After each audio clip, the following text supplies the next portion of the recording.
এই শোনো না, আমাদের অন্ধবিশ্বাস চ্যানেলটি যারা এখনো সাবস্ক্রাইব করেননি প্লিজ সাবস্ক্রাইব করে দাও। আর অল্প কিছু সাবস্ক্রাইবার হলে 1 লক্ষ পরিবার হবে। সবাই প্লিজ সাবস্ক্রাইব এবং বেশি বেশি শেয়ার করে দাও প্লিজ।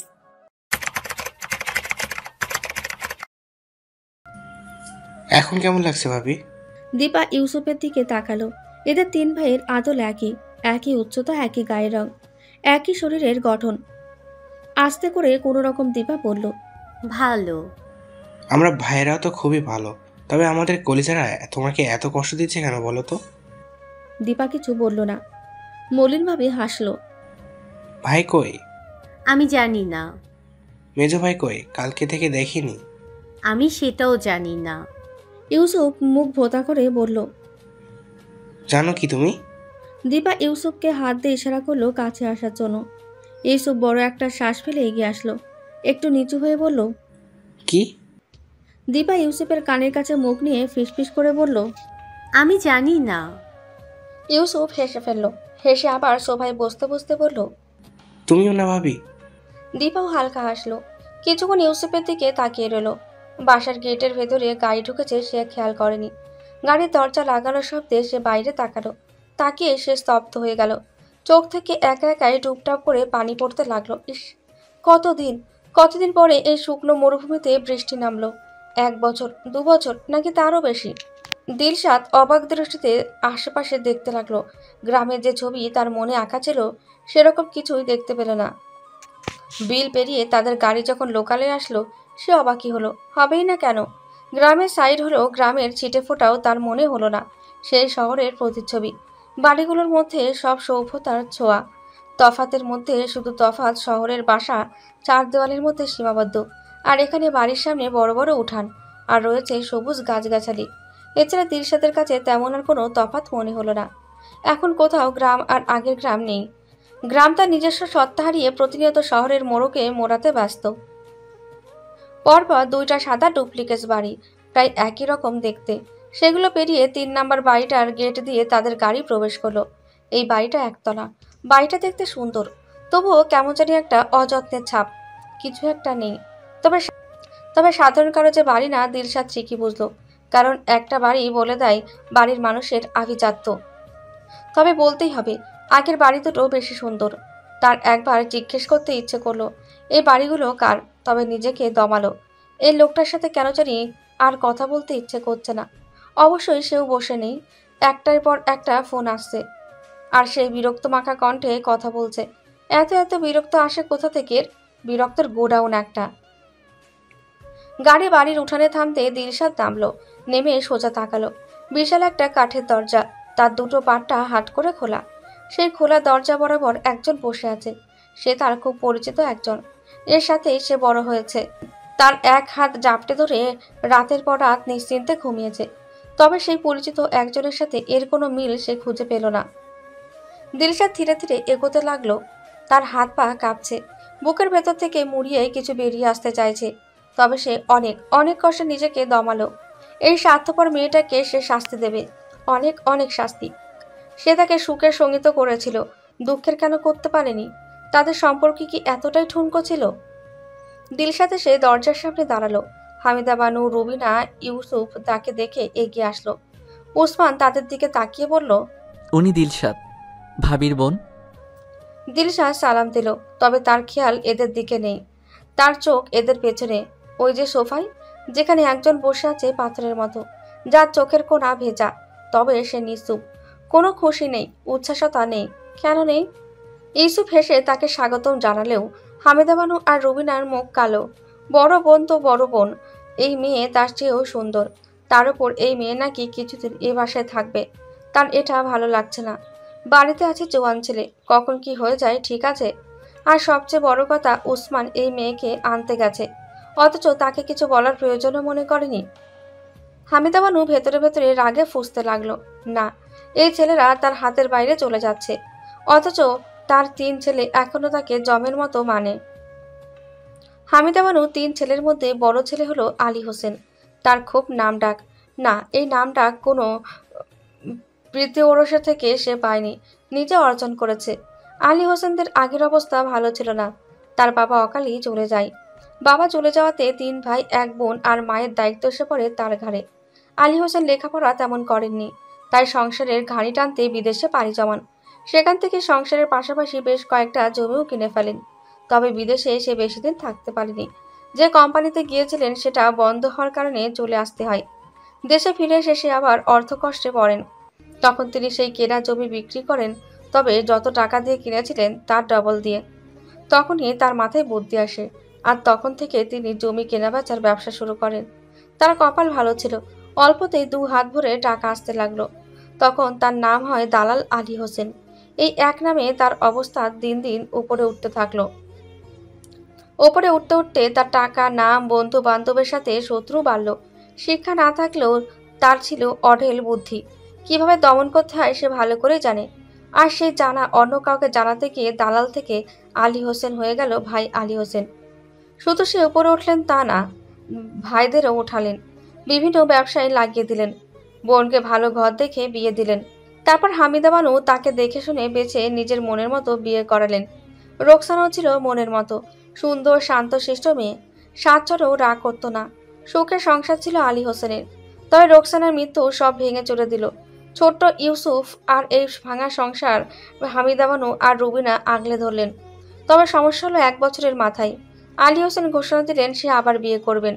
ইউসুফের জন্য তো একটা মা দরকার। হামিদা বানুর অবশ্য কোনো আপত্তি করল না। বেটা মানুষ বউ ছাড়া কতদিন থাকবে।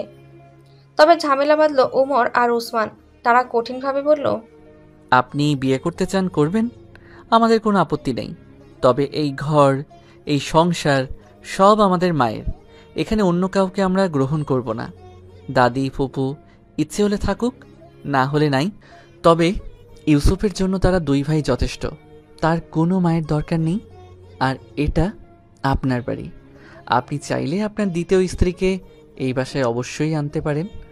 তবে আমরা 3 ভাই এই বাসা থেকে বেরিয়ে যাব। এখন আপনি যা ভালো মনে করেন তাই করেন। আলী হোসেন এমনি যাই হোক, তিনি তার 3 ছেলেকে খুবই ভালোবাসেন। সাথে এই ডিসিশনে মনে মনেও খুশি হলেন, কারণ হাজার হলো তার ছেলেরা বড় হয়েছে। আর ছেলেদের সামনে নতুন বউ নিয়ে বসবাস করা লজ্জার ব্যাপার, তাই অনায়াসেই তা মেনে নিলেন। তার জায়গার অভাব ছিল না। অন্য জায়গায় ঘর তুলে বিয়ে করলেন সাবিহাকে। সে ছিল বিধবা, থাকতো ভাইয়েরদের সংসারে। তাকে এক শর্তেই বিয়ে করা হলো, কোনো সন্তান নেওয়া যাবে না। সেও বিনা দ্বিধায় তা মেনে নিলেন। তারপর থেকে এলাকায় আলী হোসেনের বাড়ি 2টো নামে পরিচিত, 1 পুরাতন বাড়ি, 2 নয়া বাড়ি। তিনি নিজে লেখাপড়া জানেন না, তবে 2 ছেলেকে পড়িয়েছেন। তাদের মাথা ছিল ভালো, আগ্রহ ছিল, কখনো তারা তাকে নিরাশ করেনি। ছেলেদের তৈরি করেছেন নিজের মনের মতো। তার এখন বয়স হয়েছে, সবকিছু সামাল দিতে পারেন না, তাই তার জায়গা এখন ধীরে ধীরে উমর নিচ্ছে। আর যত বাকি ব্যবসা সেগুলোর দায়িত্ব উসমানের। তাদের কপাল তার বাবার মতোই। যখন থেকে 2 জন বাবার ব্যবসায় ঢুকেছে, দিন দিন তা ফুলে ফেপে উঠছে। আর এত এত টাকা পয়সা অন্যের মেয়ে সে খাবে, মাতব্বরি করবে, হামিদা বানু তা মানতে পারে না। তাই তিনি চেয়েছেন তার মেজ ছেলের মেয়ে সুমিকে উমরের বউ বানাতে। সুমি এই গোষ্ঠীর একমাত্র মেয়ে, বাইরে কেন যাবে? তবে তার আশায় পানি ঢেলেছে উমর। আর এখন উসমান। না, উসমান এখনো তেমন কিছু করেনি, তবে করার আগে তিনি লাগাম টানবেন। আর এই দীপার বোনকে অবশ্যই নজরে রাখবেন। এসব মধ্যবিত্ত ফ্যামিলির মেয়েরা পটাতে ওস্তাদ। একজনের মাথা খেয়েছে, আরেকজনেরটা সে দেবে না। সে মুখ কালো করেই বলল, দরজায় কি দাঁড়ায় থাকবানি? ভিতরে আসো। বোনের কাছে আসছো, যাও বোনের সাথে দেখা সাক্ষাৎ করো। এমনিতে আমার দোষের শেষ নাই।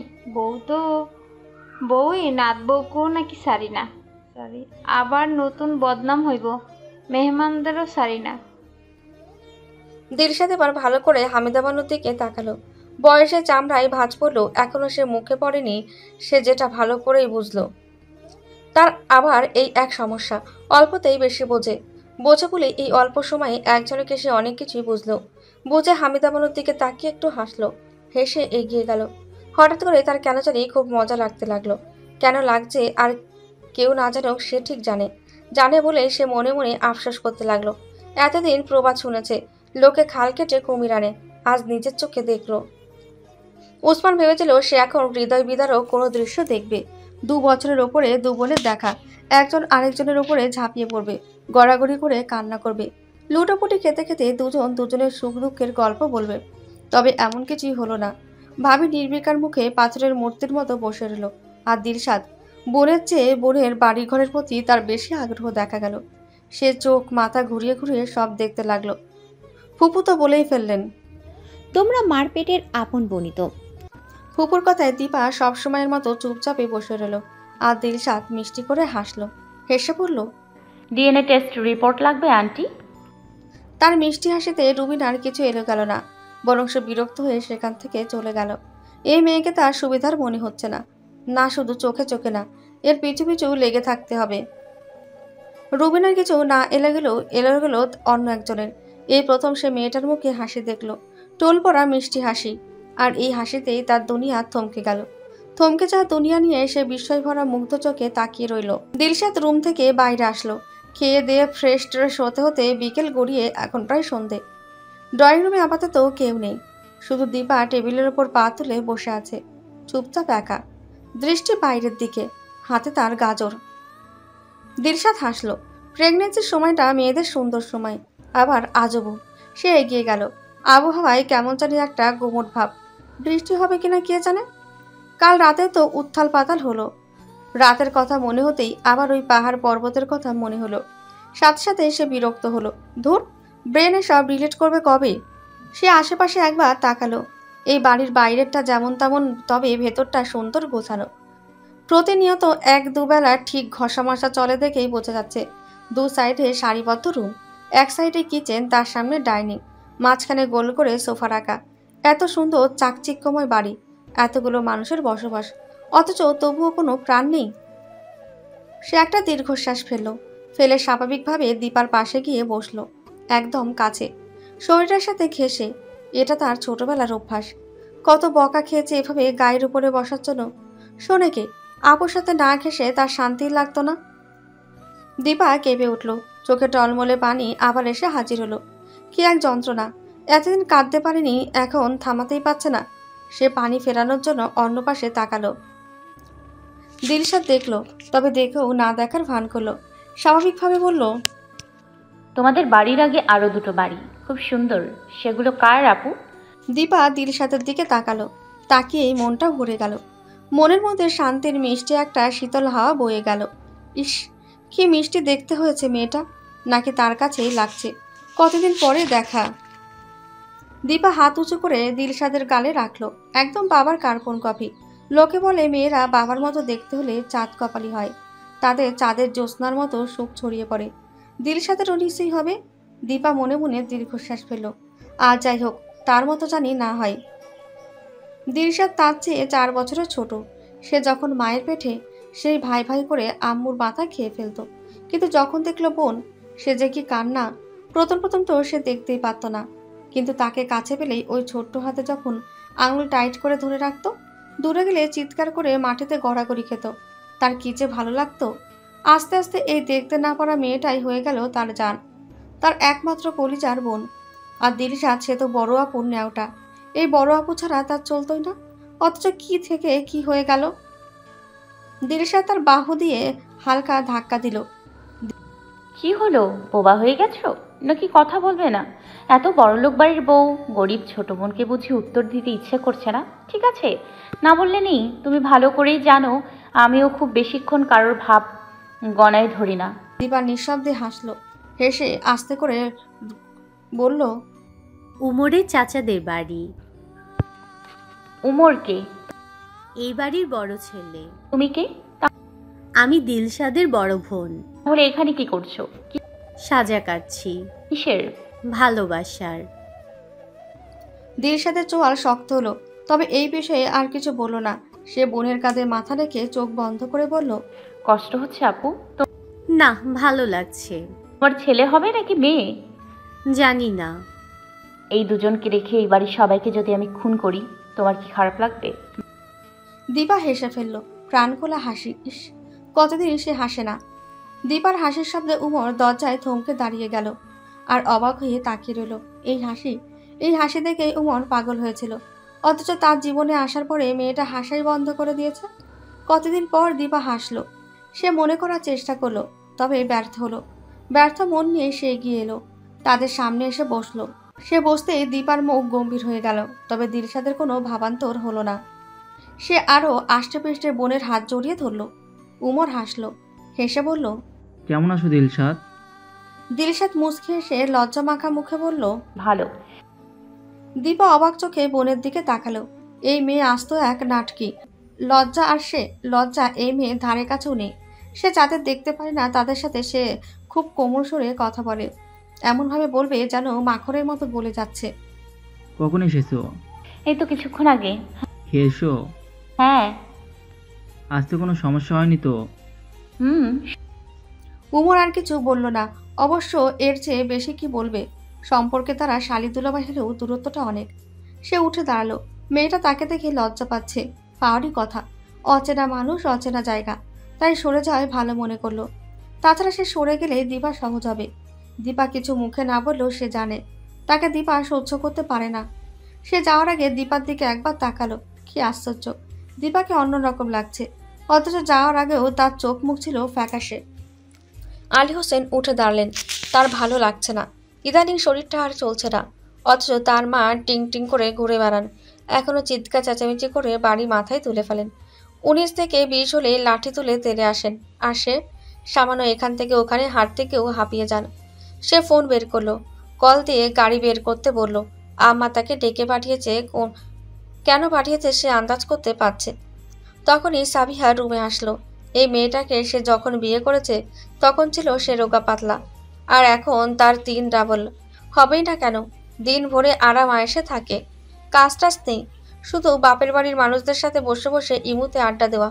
অথচ রোকসানা স্বামীর এত টাকা পয়সা ছিল, কাজের লোক ছিল, তবু দুদণ্ড বসার সময় পায়নি। মৃত্যু 2-3 ঘন্টা আগেও সে বাচ্চা পেটে নিয়ে দুনিয়ার কাজ করেছে।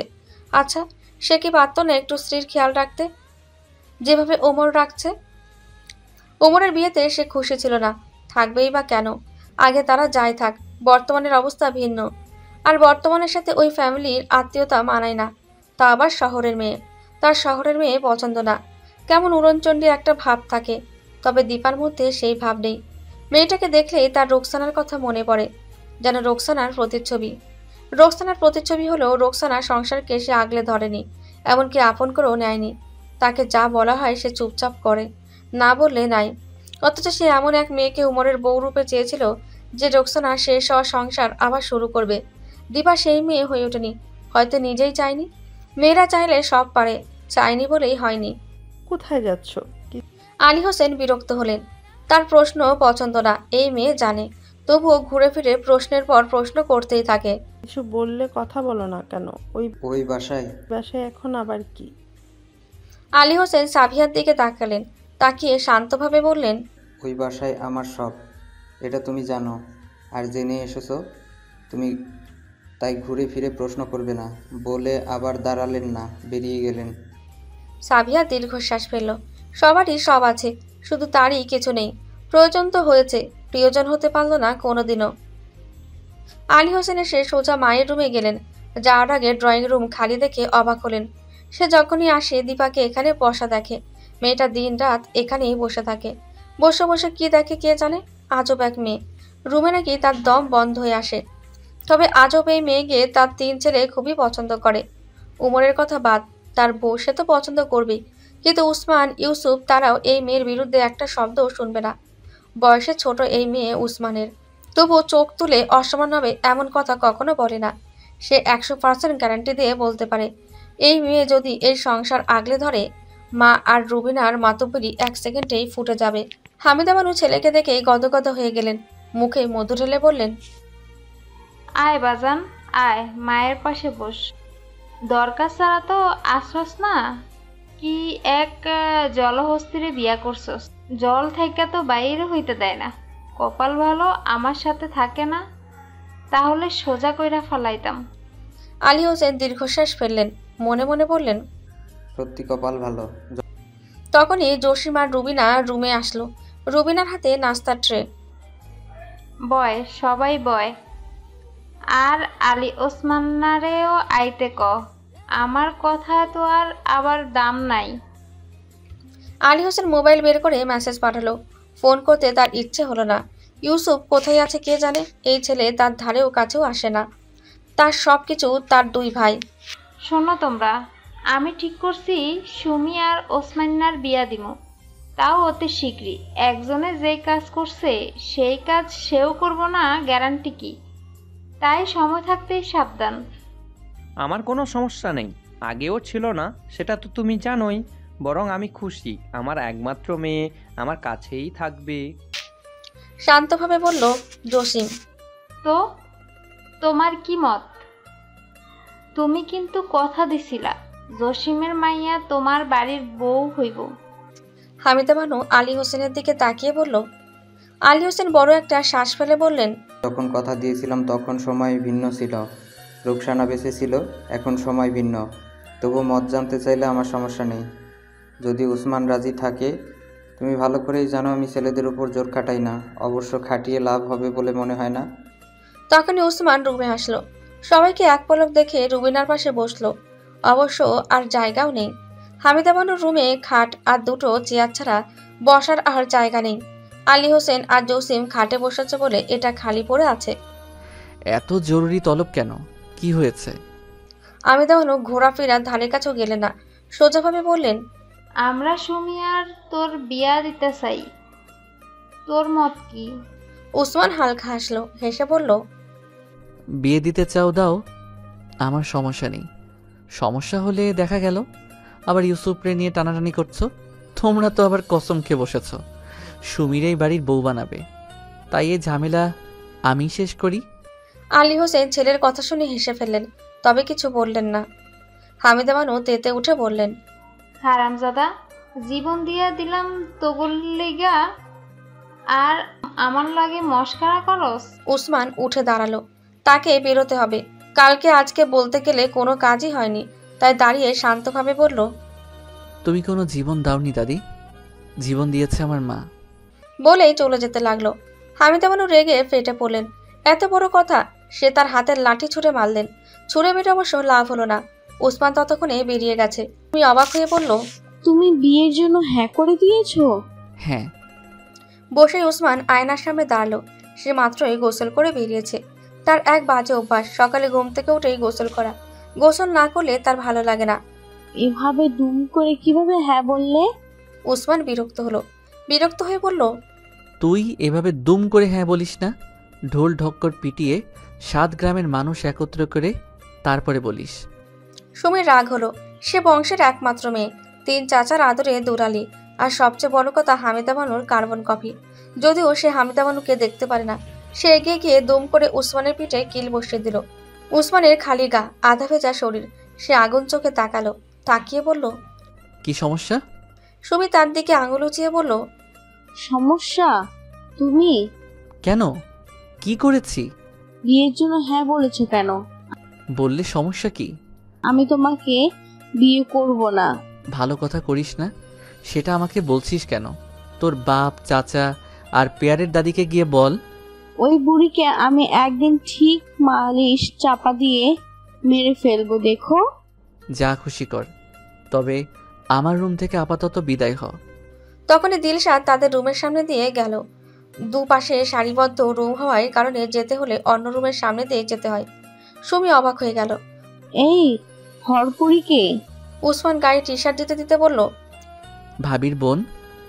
মা কবে আসলো? দেখছো, তোমরা আমাকে কেউ বললাও না।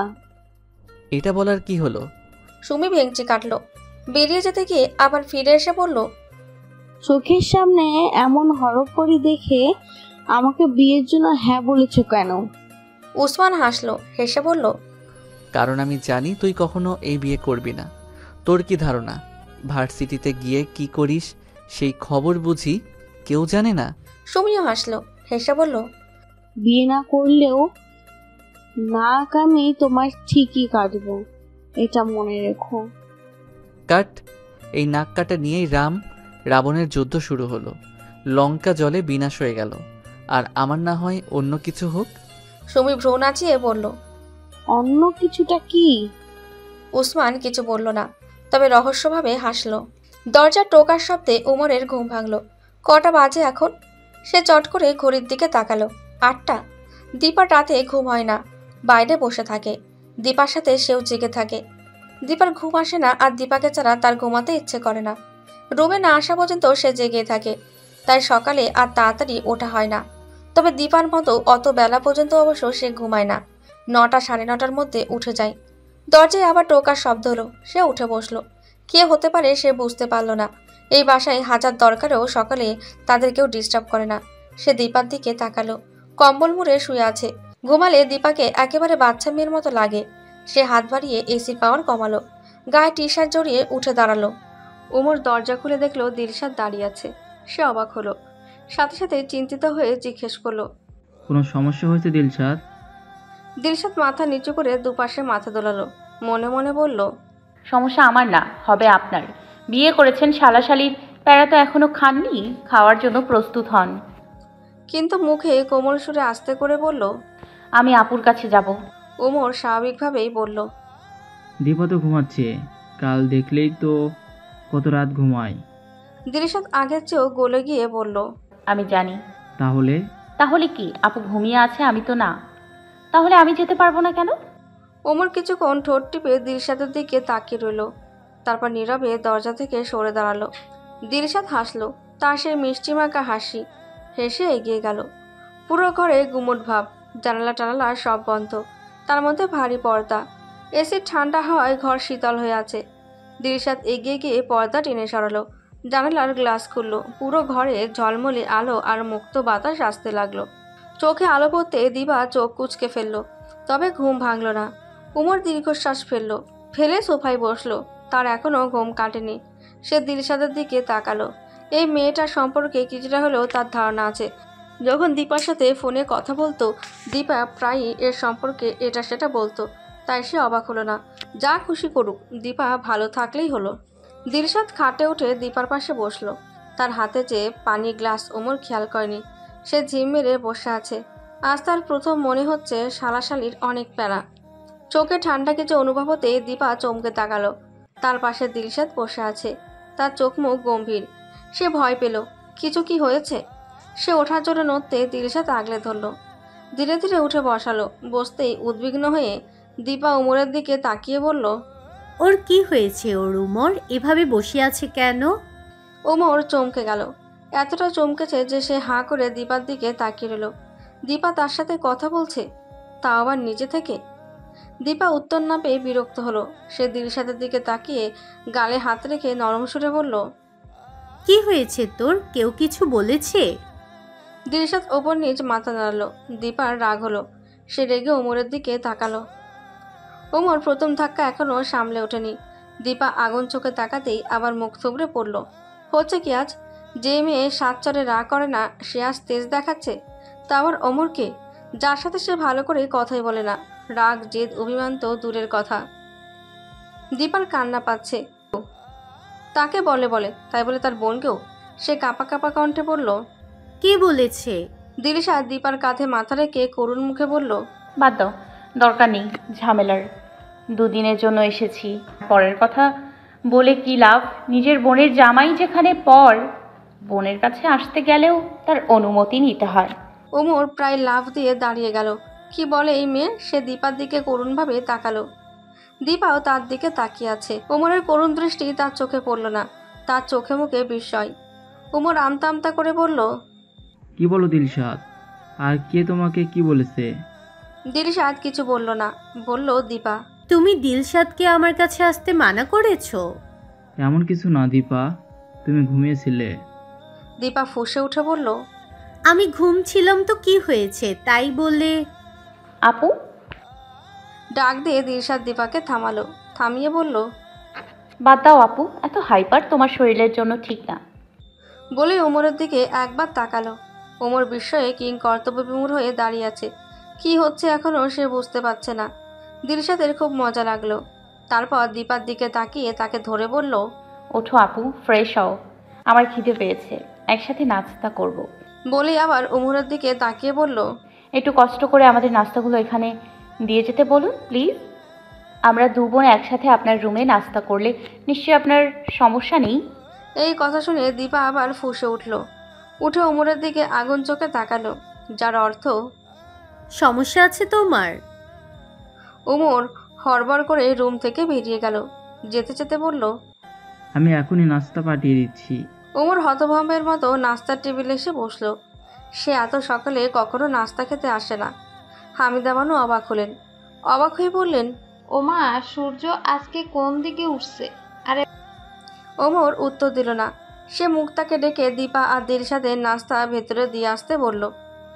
হামিদা বানু আরো অবাক হলো। বললেন, আরে বাহ, নবাবের নবাবজাদি আজকে এত সকালে, ব্যাপার কি? এই কে আছিস? আমাকে কেউ একটু সিমটি কাট, স্বপ্ন দেখি না তো? ওমরও দীর্ঘশ্বাস ফেলল। মনে মনে বলল, কেউ পারলে আমাকেও একটু চিমটে কাটো, মনে তো হচ্ছে স্বপ্নই দেখছি। উসমান এসে ওমরের সাইডে বসলো। তার পিছু পিছু সুমিও এসেছিল।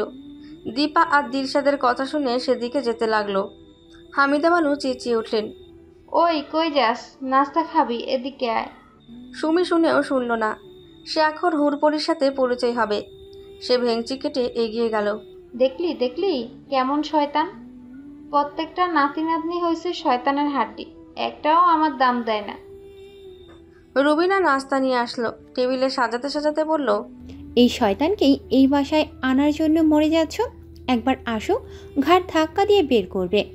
হামিদা বানু তাচ্ছিল্য করে বললেন, হামিদা বানুরে বের করা এত সহজ না।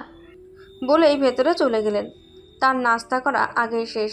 বৈশা বৈশা এই ফাজিলগোল চেহারা দেখা লাভ কি? ইউসুফ আসলো হেলে দুলে। এসে উসমানের সামনে গিয়ে বসলো। তুমি ওই চেয়ারে যাও। উসমান কিছু বলল না, চুপচাপ উঠে দাঁড়িয়ে তার পাশের চেয়ারে বসলো। সে বসতেই ইউসুফ দুই ভাইয়ের মাঝে বসে পড়ল। এভাবে বসতে তার ভালো লাগে। অবশ্য সবসময় এইভাবে বসা হয় না, কারণ তিন ভাইয়ের নাস্তার সময় ভিন্ন। ভাবি ঠিক আছে তো ভাইয়া, এত সকালে উঠেছে? উমর ইউসুফের দিকে তাকিয়ে হাসলো, হেসে বলল, একদম ভালো। রুবিনা ভেংচি কেটে পড়ল, ঢং, দিন পরে শুয়ে বসে আর কি হবে? আর ভাবির দেবরা যত টেনশন তোরা ভাবির জন্য করিস না।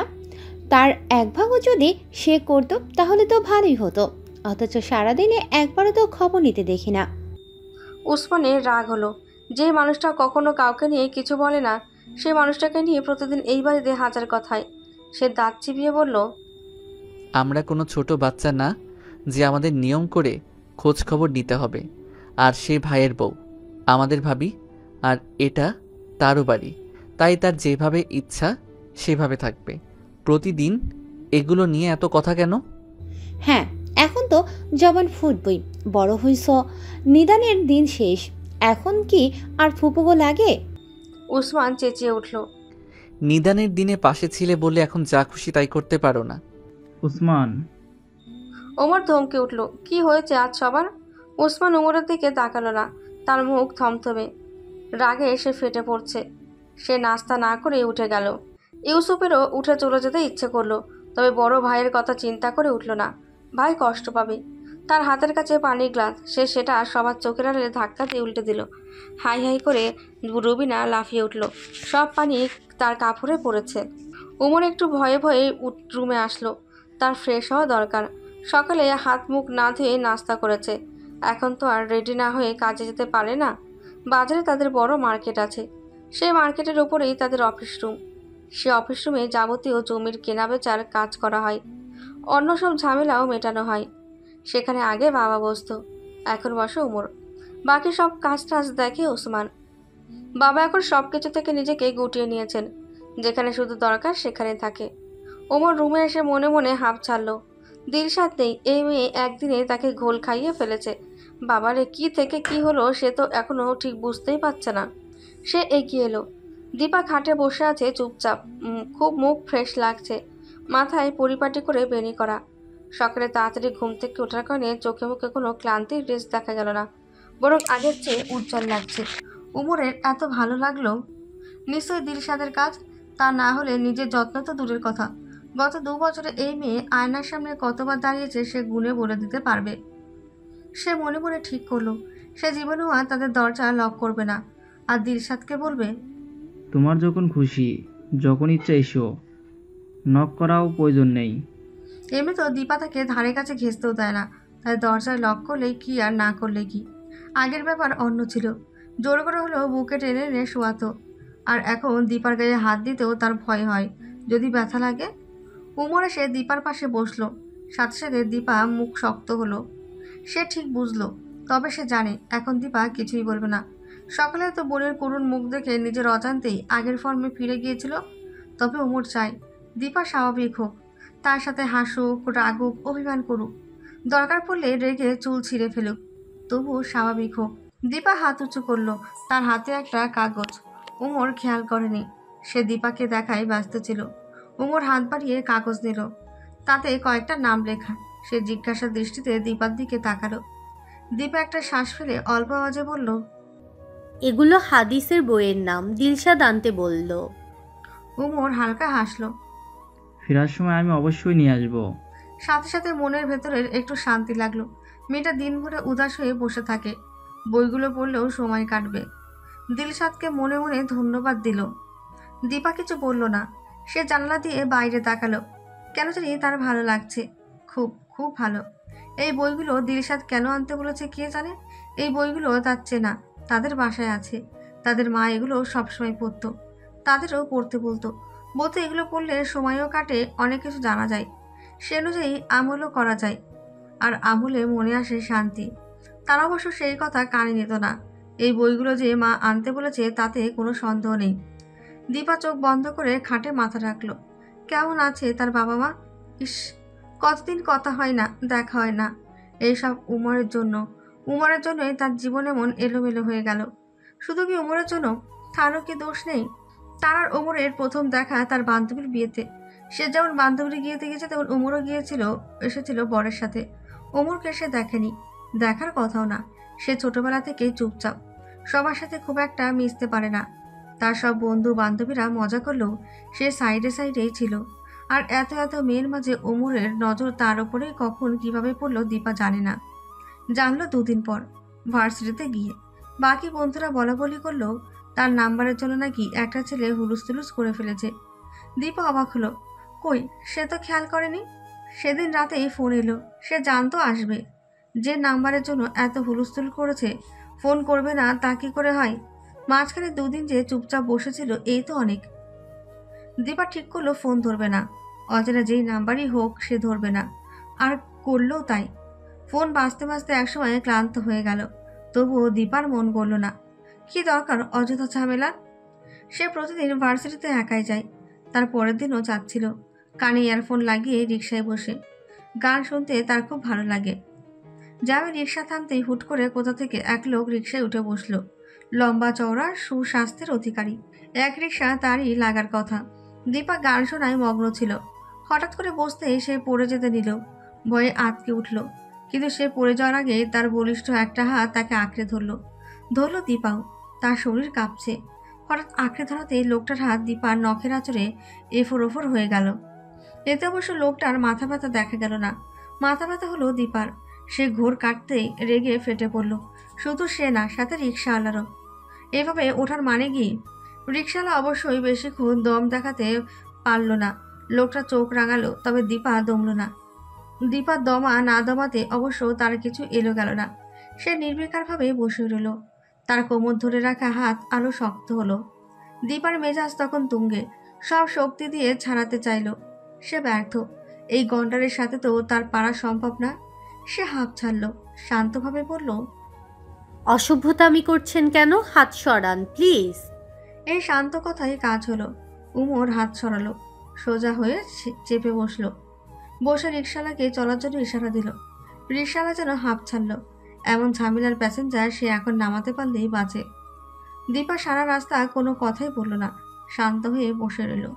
কে এই লোক সে বুঝতে পারছে না। এভাবে তার রিকশার ওঠারই বা মানে কি? ভার্সিটির সামনে রিকশা থামতে দীপা ঝট করে নেমে গেল। নামলো উমরও, নেমে ভাড়া দিল, তাও 3 ডাবল। রিকশাওয়ালা অবাক হলো দীপাও, তবে কিছু বলল না। যা খুশি করুক। সে চলে যেতে নিল। কিছু যেতেই তার ফোন বাজলো। সে ব্যাগ থেকে ফোন বের করে দেখলো কালকের নাম্বার। সে কাটতে যাবে তার আগে চোখ পড়লো উমরের দিকে, তার কানে ফোন। দীপা অবাক হলো, সাথে এও বুঝে গেল কে এই লোক। তার আর ফোন কাটার সাহস হলো না। উমর চোখ দিয়ে ফোন ধরার ইশারা করলো। দীপা ফোন ধরে কানে রাখতেই বলল, আশা করি এর পরে আর আমার কল কেটে দেবে না। হুমকি দিচ্ছেন? না, রিকোয়েস্ট করছি। এটা আপনার রিকোয়েস্টের ধরন? না, রাত ভরে কল দিতে দিতে মাথা খারাপ হয়ে গেছিল, এটা তারই লক্ষণ। আর যদি ফোন না ধরি? আবার মাথা খারাপ হয়ে যাবে। কলেজ ভার্সিটিতে পড়া মেয়েরা ফ্যান্টাসিতে ভোগে। আসলে দুনিয়া সম্পর্কে তাদের ধারণা কম। দিবারও হয়তো ছিল। সে ভাবলো না, যে ছেলে রাস্তার মাঝখানে এমন সিন ক্রিয়েট করতে পারে সে সব কিছুই পারে। সে অমরের ফোন ধরলো। সেই ধরা একদিন দুদিন করে নিয়মিত হলো। সেই নিয়মিত থেকেই তাদের প্রেমের শুরু হলো। নিয়মিত ভালোবাসার গল্প শুনতে এবং পড়তে আমাদের অন্ধবিশ্বাস চ্যানেলটি সাবস্ক্রাইব করে পাশে থাকা বেল আইকনটি ক্লিক করুন। ধন্যবাদ সবাইকে।